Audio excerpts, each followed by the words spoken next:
Hello दोस्तों, राधे राधे। आप लोग कैसे? उम्मीद करती हूँ कि आप लोग अच्छे रहो और हमारे यूट्यूब चैनल पर आप लोग स्वागत है।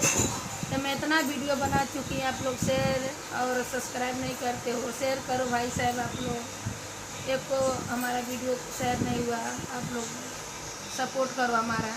मैं गा रही हूँ शादी का गीत, जो अच्छा लगी तो लाइक और सब्सक्राइब शेयर जरूर करने का और कमेंट बॉक्स में जरूर लिखने का हमारा गीत आप लोग को कैसे लगा। तो मैं गा रही हूँ राधे राधे। अरे बाबा दिया ना डलरी बिना त जाऊ बेटी फूल लो रे। अरे बाबा दिया ना डलरी बिना त जाऊ बेटी फूल लो रे। अब फूला वालो रत का बेटी धूपिया रे गईली। फूला वालो रत का बेटी धूपिया रे गईली। अब सुता बेटी अचरा बिछाई त ओही रन बन बिचावा। अब सुता बेटी अचरा बिछाई त ओही रन बन बिचावा। घोरावा चढ़ल ऐना दूल्हे कवन दूल्हे। घोरावा चढ़ल ऐना दूल्हे कवन दूल्हे। अब ऊपर से डमरू बजावत जग जग मलहोरिनी बिटिया। अब ऊपर से डमरू बजावत जग जग मलहोरिन बिटिया।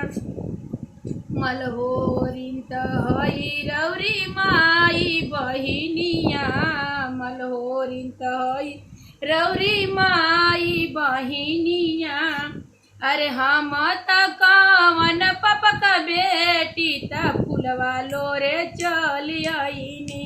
अरे हम त कवन पपक बेटी त फुलवा लोरे चली आईनी।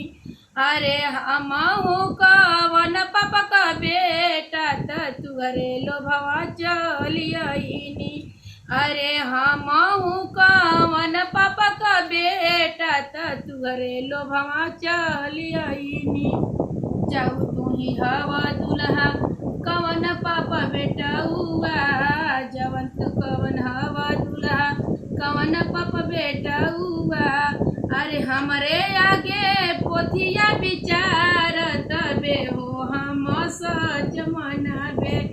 अब हमरे आगे पोथिया विचार तबे हो हम सच मनाबे।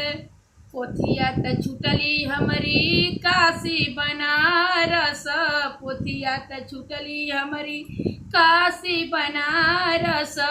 अरे पेनामा छूटेल दरबार त तुहरे अगवा झूठ भईनी। अब पेनामा छूटेल दरवाजा त तुहरे अगवा झूठ भईनी। अब हम कवन पप बेटा त तुहरे लोभवा चली आईनी। अरे हम कवन पप बेटा त तुहरे लोभवा चली आईनी। राधे राधे।